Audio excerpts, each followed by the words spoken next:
had the program before and it kind of fell off the radar a little bit. People weren't adding cameras, it wasn't really being advertised, and then we ended up actually getting rid of the system that we were using to register cameras. So I came up with an idea to kind of reboost that system and get it going again.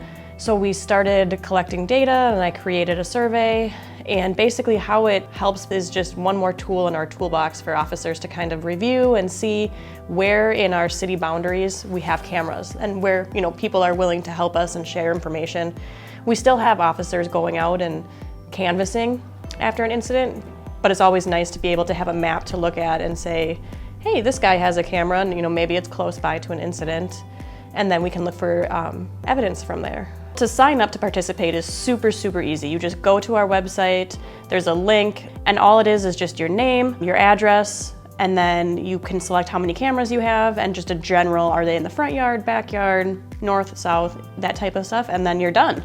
And all it does is just give us a little point on our map so that we know that this residence or people at this house have cameras. You put your phone number, your email in there, and then if we come to a point where an incident happens and we're looking for video surveillance, we can reach out and check with you and say, hey, did you catch anything? Could you look at your cameras?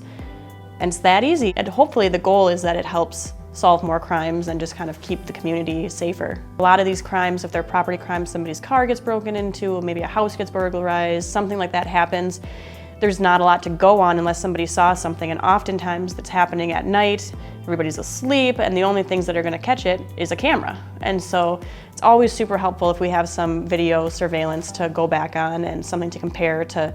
Maybe other neighborhoods are having the same things, other communities, we can compare surveillance shots of vehicles or people or things like that, and it just makes it a lot more likely that we could maybe solve it. By registering a camera, we're by no means replacing or trying to substitute our officers going out there and canvassing neighborhoods when things happen. It is just an extra tool in our toolbox, just another way for us to have the data and look at it. And then the other thing, again, is that I want to just stress it's totally voluntary. You don't have to do it. Nobody's going to make you, and again, if you want to change your mind, you can.